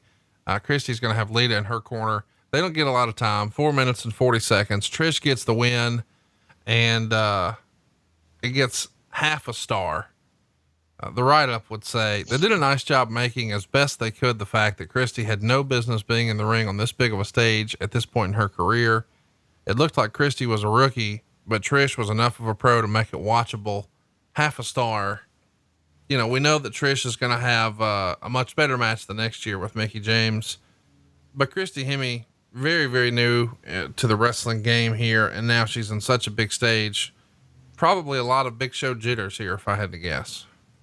Yeah, I think so. It was fine for what it was, but unfortunately it was there. It was a breakup match. So you could put it out there anywhere. It's just kind of, you're coming off of a hot Randy Orton Undertaker match. Let's give them a breather for a second, because what's coming up next, you ain't going to be able to breathe. Up next, what is not the main event, but might as well be, it's Shawn Michaels and Kurt Angle. At the Royal Rumble, a couple of months prior to this, Kurt Angle would attack Shawn Michaels after Shawn eliminated him from the Rumble. Now they're on different brands. Shawn's on Raw, Kurt's on SmackDown. The next month at No Way Out, Angle loses a #1 contender match to John Cena, which costs him the spot in the SmackDown main event at WrestleMania. And the next night on Raw, Michaels tells the GM that, inform Kurt Angle that he is challenging him to a match at WrestleMania. On the February 28th Raw, Shawn would defeat Edge in a street fight, and then Angle would attack Shawn and accept his challenge. On the next edition of SmackDown, Shawn would attack Angle in the ring, and they fight until security breaks them up. And then Angle starts to claim that he's better than Michaels and says he can prove it. And he can do everything that Michaels has, but faster. And then he wins a ladder match, mocking Shawn Michaels' match from WrestleMania 10. And he challenges Marty Jannetty, of course, Shawn's former tag team partner, to a match. He wins because Marty taps out. And then, of course, the famous bit that we've talked about before on both the Sherry episode and the Angle episode. He gets Shawn's former manager, Sensational Sherry, to do a spoof of Sexy Boy, his old theme song, but it's just a sexy boy, sexy boy. I'm not your boy toy, boy toy. I'm just a sexy boy, sexy boy. Hot, wet, dripping on it. What do you say? I got a brand new record that I gotta play. She says, not now, boy, but I did it anyway, 'cause I'm ready. Spend my days working hard on the go with the hands on the clock. Keep spinning too slow, 'cause I can't wait to be alone with my baby tonight. WrestleMania Jukebox Edition. Sexy Kurt, man. I watched this back this week. I laughed all over again. Him coming to the ring with the cut up t-shirt like Shawn and the chaps on like Shawn, and doing the whole get on my knees and talk to God for a minute and throw my hands in the air, and all the pyro goes off. And then he does the big pose. Really tremendous stuff here. Of course, at the end of this spoof with Sherry, as she's getting all emotional watching the highlights, He pushes her down, gives her the ankle lock. Remarkable stuff. Angle would also interfere in Shawn Michaels' match against Muhammad Hassan on the go home Raw before WrestleMania, which resulted in Michaels, of course, getting a win by DQ. But these guys had the longest match on the show. I think it's the longest match. They had plenty of time. Really, really a remarkable outing. I'm such a fan of this match. I didn't even remember how great this match was until I saw it back here. And I know I just said this about the Undertaker, maybe this being the show with my favorite match of his besides the one with Shawn, but I think this is maybe Shawn's forgotten great WrestleMania performance. I feel like when people talk about Shawn Michaels and WrestleMania, they either talk about his match at 10 with Razor, or they talk about the crazy stuff with the Undertaker, or maybe they even talk about what we just saw last night again with Ric Flair at WrestleMania 24. But dude, this one, how good was this match? It was excellent. And this goes from a period where Kurt Angle was the man, and Kurt Angle was the guy that everybody wanted to work with. But then at the same time, some people didn't want to work with him because they thought, well, he can have matches with certain people. Kurt could work with anybody and everybody and make them look great. So Kurt was the man. Shawn had been the man. It was another example of taking the two best from the respective eras and putting them together. Didn't disappoint a lick. It made you remember why Shawn Michaels is the greatest of all time. And it made you understand why Kurt Angle couldn't be touched in his era at that time. Really remarkable stuff. Go out of your way to see it. Wade gives it 4.5 stars. I don't even know what we're debating at this point. To me, this is as close to 5 as you can get. Really a remarkable outing. He would write, what if it was in the Tokyo Dome? Come on. He says, excellent match. It was a tad bit ordinary That's early fair. on with the long mat work that wasn't particularly innovative. Great second half and the incredible intensity by both, leading to a tap out. Angle failing to kick out during one near fall hurt the match a bit. 4.5 stars. They get a lot of time, as I said, 27 minutes, 16 seconds. They start with a lot of mat wrestling, and then they get to all the spectacular stuff. They're really keying in on the fact that you, as a longtime wrestling fan, know that Shawn has had some back issues. They're trying to put each other through tables and just all sorts of innovative stuff. A tremendous story. And the Kurt Angle moonsault that misses. And then when Shawn goes to the top rope and then it becomes a top rope angle slam, just one highlight after another. Tremendous stuff. Kurt Angle gets the win. Shawn has no problem cementing Kurt Angle's legacy at this point. I think this is probably Kurt Angle's best WrestleMania match ever. I think on the WWE Network, Kurt even says this is the best match he ever had. Certainly his best WrestleMania match. Would you agree? Yes, followed by the one that he had the year before with Eddie Guerrero, which was one of my favorites. Yeah, that's a great one. So yes, too. But this one to me, I don't know why, I like it better. But after such a emotional investment like that, and such high intensity, you need something to sort of break it up. And what better than a Piper's Pit? Roddy Piper's going to come out and ask who the baddest guy in the company ever was. And he's going to say bullshit when the crowd is chanting Austin. And of course, you know what that means. Here comes Austin. He's wearing a t-shirt that says Unleash Hell. He's saluting the fans with the double middle fingers. They're going back and forth about who the biggest rebel is. And suddenly Carlito's music interrupts him. Piper is not anxious, to meet with Carlito. You can tell he's revving high here, and even says, "You look like alfalfa." Cool little moment here. Obviously, you know, there's going to be stunners all around here. What'd you think of, this is a great way to use Piper, a great way to use Steve Austin, but also a cool way to show a modern heel and sort of give him the rub a little bit from two all-time greats. Yeah. And the fact that Roddy got to be Roddy, and I loved Roddy's line, said something along the lines of, "Hey son, I was at WrestleMania before they had numbers." It all made sense, and it was a very nice homecoming for Hot Rod after the Hall of Fame the night before and to share that stage with someone like Steve. And as crazy as it sounds, even for Steve, I think it was a great rub to be with Hot Rod. So two of the greatest of all times as far as heel and babyface go. And it helped Carlito a ton too. But it was fun, and it was one of those moments of holy shit that you didn't expect that blew you out of the water. Well, next up, a spectacle. You've often used that word here on the show, an attraction, a spectacle. Well, that's what this was, whatever you want to call it. I can't believe this is real, but Cole and Taz have to stall for a few minutes while they set up the first ever WWE Sumo match. It's Big Show and Akibono. They're going to take the ropes down. They're going to put a mat cover with a sumo circle drawn on it. They're both wearing traditional sumo trunks. They've got a Rikishi level amount of skin showing here. And, yeah, Akibono gets the win very, very quickly. What'd you make of this? Yep, that happened. I mean, I guess in theory, you're looking for something on paper that, hey, let's have a big attraction and something special, but nobody really knows in this crowd anyway, probably much about sumo. And if they do, they think it's ridiculous that Big Show would have an opportunity against Akibono. And I don't know, it's a little weird, but it is a spectacle. Yeah. And I think that more over was the attraction of what is a sumo guy going to do with a 7-foot giant? And of course, Akibono being a monster himself, but that was the intrigue of what's going to happen to take this, and people not knowing a whole lot about sumos other than they're really big.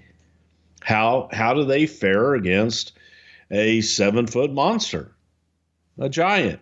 So that was the attraction. It wasn't, going off the Akibono name or anything like that. It just was a fun thing. And then the thought of Big Show being in the sumo gimmick and everything was also intriguing.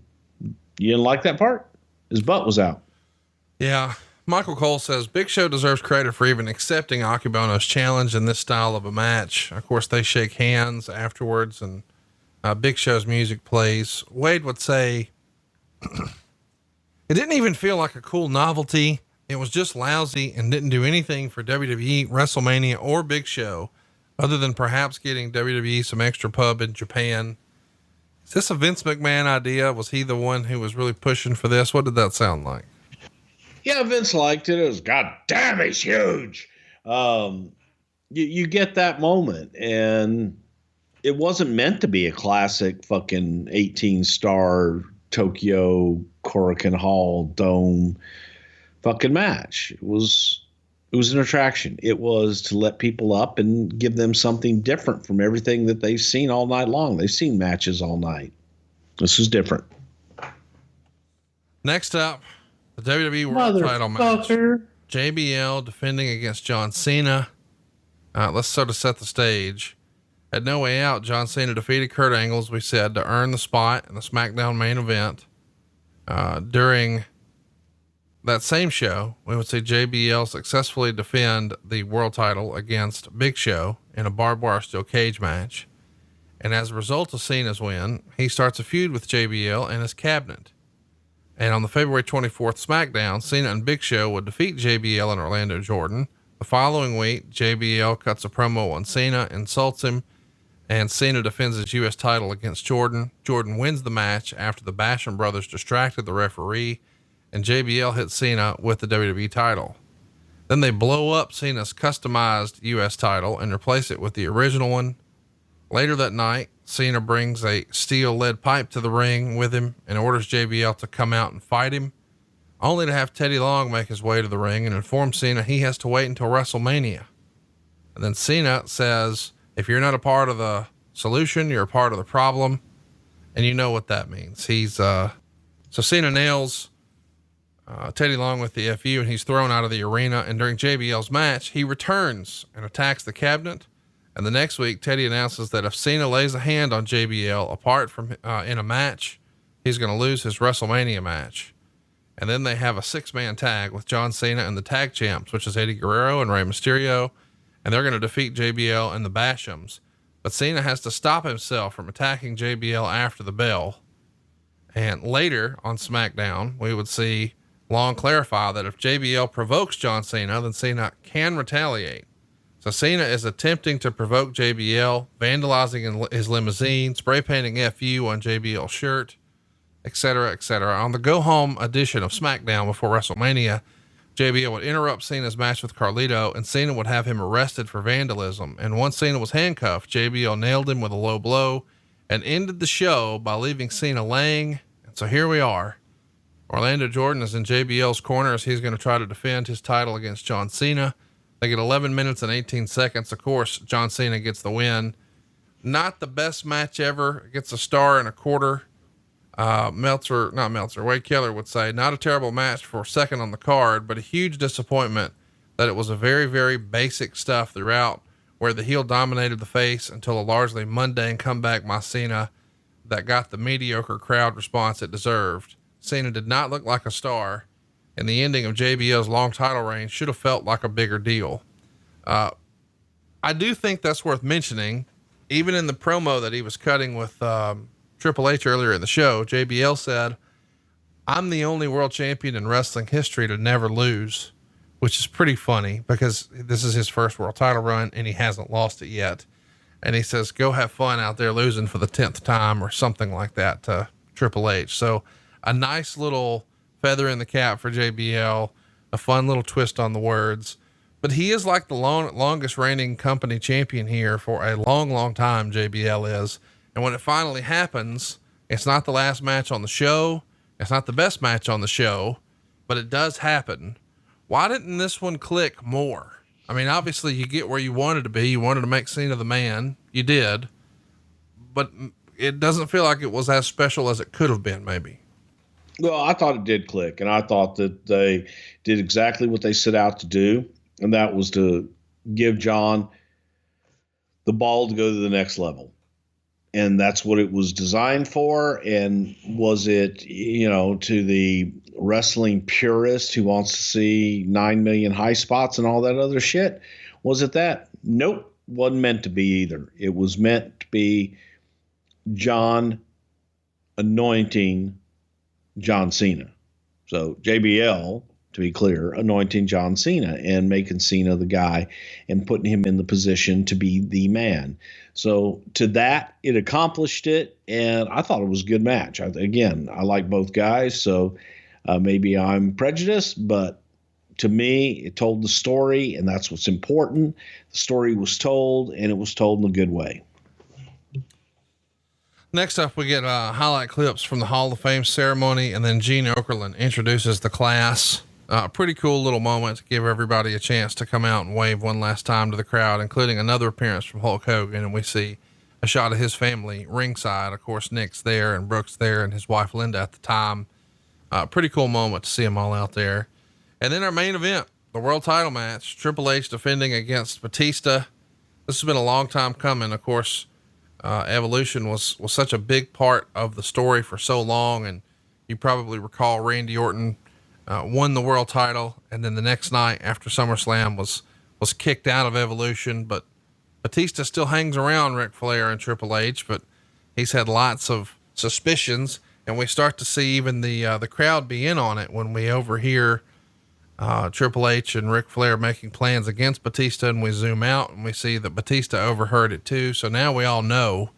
So when he finally has to announce after he wins the Royal Rumble which title he's going after, he's coming after Triple H, they are just bananas. So the stage has been set for a long time, but especially late January to now, this is some of the best storytelling in this era, is it not? Yeah, I thought it was great. And on both sides, from Raw and SmackDown, everybody had a story, and there was a culmination here at WrestleMania. But during the build for Batista and Triple H, there was such a groundswell of people. Come on, Dave. God, can't you see it, Dave? You've got to beat him. They felt it. They saw it. They thought they led it. And that's the mark of a good story. When the audience is ahead of it a little bit and the audience feels that they are a part of it and they helped you along the way. Just great. And this was, again, the anointing of Batista and making Dave Batista a player and putting him up in that elite pack. Really, really remarkable stuff. The storytelling is outstanding. The match isn't bad either. 2.25 stars. It's not the best match, but it accomplishes what we need. Batista is now your world champ in 21 minutes and 32 seconds. Wade would write, obviously he follows with a Batista bomb, makes the cover for the win. And then Batista lets out a barbaric yell. Fireworks shot off as Batista stared at his newly won title. Above average match, not great, but passable as a WrestleMania main event. WrestleMania felt like a destination a little bit for the world title matches. Like, we know that John Cena is going to be the guy. And it's an okay story to get there, but this is a real conclusion to a long story. And it feels like maybe the story's not over with these two, because this is just sort of step one. It made sense to me that the Triple H and Batista would close the show. Was anything else ever considered to close the show? I think Cena and JBL was considered as well, but at the same time, it was, to me, could have been a coin toss. So, the Batista one, they closed the show and it was what it was, but I think it could have been either or in my book. Well, you just sort of heard me rattle off the results of this show. If you had to go back and pick one, which match in this show stood out the most to you? Well, the best match by far was Angle and Kurt. Sure. Angle and Kurt. If you could only pull that off, what a fucking match that would be. He wrestled himself. Shawn and Kurt. Sure. By all means was the best match of the night and truly great. But again, just for personal reasons and the build all the way through, knowing where we are today, was Cena and JBL. Really remarkable stuff. There's so much great storytelling involved with the build for Kurt Angle and Shawn, the build for Batista and Triple H, the build for Undertaker and Randy Orton. For that matter, even the build with Rey Mysterio and Eddie Guerrero. They were tag champs and now they're taking on each other and it's the opening match. And what a great card you've got when that's your opening match. I think it's maybe the most underrated WrestleMania ever. And I hope you enjoyed hearing Bruce's take on it. We let you guys ask some questions several days ago on Twitter. If you'd like to ask questions about our next show, it's at Prichard Show on Twitter. Just throw us a follow there, and somewhere pinned to the top of the next few days, you'll see our next topic, at Prichard Show on Twitter. Bruce, let's do some of these rapid fire. Are you ready? I'm ready. Jeff wants to know, was Undertaker hesitant to be a part of the introduction video package? Doesn't seem like something he'd do, considering he's very protective of his character. Of course, what Jeff is referencing is the Hollywood spoof of him as Dirty Harry. No, he embraced it. It's cool as shit. Charlie Thrower writes, in a previous episode, you talked about Lemmy and Regal sharing a limo. Can you share any other stories of Motorhead's involvement with the company? I think that, there was one, and Triple H likes to tell this story about when they were doing the entrance for Triple H's music, and they were coming up with that song, and Lemmy didn't feel that the band was grasping the attitude of the song, and he had to show them. He goes, "This is the fucking attitude," and he would show the entrances of Triple H and the spitting the water and just show clips of Triple H beating the fuck out of people, and he was like, "Hey, mate, that's the fucking attitude." And as Lemmy would tell the story, he goes, and then the band got it right away. But not seeing what they were, time to play the game and all that shit, they were like just playing. And he says, "No, this is what we're playing for. This is what the fuck we're doing." And once they saw the footage, then they got it. Lemmy was an intense dude, man. I never heard this, but we do have questions here from a fellow named Brad. Were Sting or Randy Savage ever discussed for being a part of WrestleMania 21 here? I'm sure Sting probably was at some point. I don't know about Randy, but I'm sure Sting was. James O'Malley writes, is it true that Undertaker was ready for Randy Orton to take the streak? I hadn't heard that before. Randy would definitely be someone that we did talk about and say, okay, if someone was going to do it, this is some young guy on his way up that would deserve it. And Randy was definitely considered for that. Lots of questions about who helped put together the sort of Hollywood style vignettes. Do you remember who all was involved in that process and who deserves the credit for some of that magic? Oh God, that was like Chamber, Panucci, and just a bunch of the guys at the studio that came up with that. Were any of the guys hesitant or give you any pushback to doing it, or was everybody really excited with the idea? Do you recall? From my recollection, I think everybody went into it, you know, like, okay, this is different, especially with the taxi driver stuff. Like, what the fuck am I doing? But once they saw and they got the vision, there were people that were pissed off they weren't involved in it. Lots of questions about Edge winning the Money in the Bank. Of course, we know it's become a big staple. Do you think that obviously had this match not been a huge success, it wouldn't have become what it is today, but how much credit do you think Edge specifically deserves for this concept, the Money in the Bank, becoming such a normal, regular part of the company? Well, I think that based on you can take it all the way back to, you know, the ladder matches of lore with Shawn and Razor. And I'll even go back to the stuff that Brett did in Calgary. All those guys deserve credit. But the Dudleys, the Hardys, and Edge and Christian, when you look at modern day ladder matches and TLC and all that shit, those were the guys that really got innovative and got the fuck out there that, in my book, deserve the credit. Lots of different questions that sort of always wind up on the same thing here. But one of the common themes was it ever considered to have Hogan and Hassan in a traditional match announced for WrestleMania? No, nobody would want to see that. Why not? Nobody didn't want to see that, man. It was all about, come on. It was all about the surprise and the moment. You want Hogan, the moment and the emotion. I think, maybe guys just would have liked a Hogan promo, but it was Hogan weekend, man. He went in the Hall of Fame the day before, and then the next day, becomes our real American hero again. Good stuff. Yeah, it was. And people were happy. They got something they didn't expect to get. Keegan wants to know, was Mordecai originally supposed to be the Undertaker's opponent at WrestleMania 21?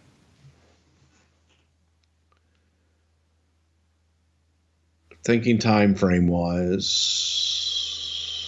I know that Mordecai was originally supposed to be one of Taker's opponents, but that just didn't happen, didn't pan out. But I don't know timing wise if that was it. Well, I mean, if he was a proposed WrestleMania opponent, it would have been this show. Okay. Well, he might've been thought of until the bell rang.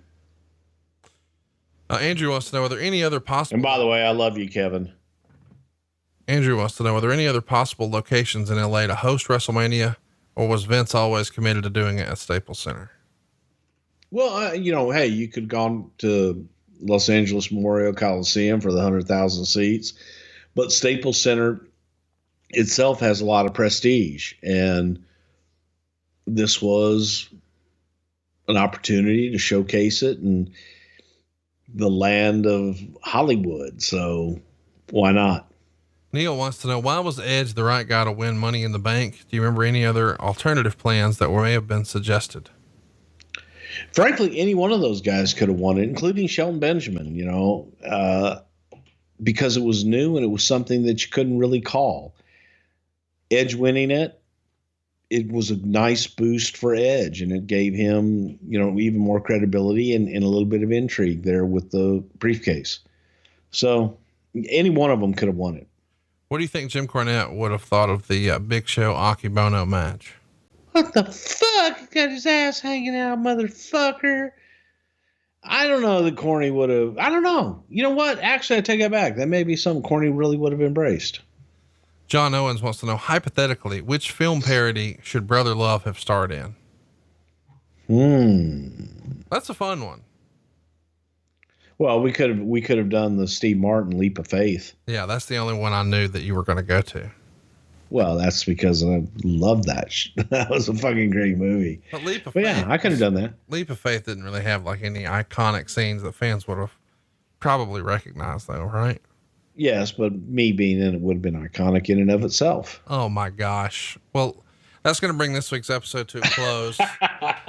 I really hope everybody enjoys WrestleMania this weekend. I know it's going to be a little different. A lot of us are disappointed that we're not in Tampa, but man, let's make the most of it. I really appreciate you guys allowing us into your home today, and hope that you enjoyed the show we put together for you. We're a little late, but extenuating circumstances on a few different fronts that maybe we'll talk about another time. And Bruce, our most requested thing to talk about, and I get peppered with it, I don't know, about every 8 minutes on social media somewhere. How long do we have to wait before we can tell the behind the scenes real story of this year's WrestleMania? Is that a 5-year waiting period? What are we looking at here? Let me see. Let's go for 70. So 13 years. In 13 years here on Something to Wrestle, mark your calendars, just 13 short years from today, we'll be able to go ahead and tell you the full story behind the scenes of what happened at maybe the most unique WrestleMania ever. And I implore everyone, again, guys, hey, check it out. I think you're going to love it. You're either going to love it or you're going to hate it. But escape and just sit back and enjoy and be entertained for entertainment purposes, and don't overanalyze shit and have some fucking fun. Just because you're cooped up at home doesn't mean you can't have some fun. So have some fun, enjoy it, and there you go. Enjoy it, man. Have fun and watch it. It'll be different. It'll definitely be different. And tune in next week. We're going to have some fun stuff coming your way each and every week right here on Something to Wrestle with Bruce Prichard. Shaka Khan. I was thinking, man, today, maybe a couple street tacos y dos sopes con pastor with my friend Pancho Villa. What does that even mean? Exactly.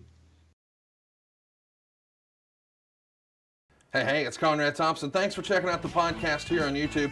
Be sure to hit the subscribe button and the notifications bell so you get a notice anytime we upload some new content. And go save yourself some money right now. If you're in a 30-year loan or you have credit card debt, it's not a matter of if I can save you money. It's a matter of how much. Find out right now for free at SaveWithConrad.com.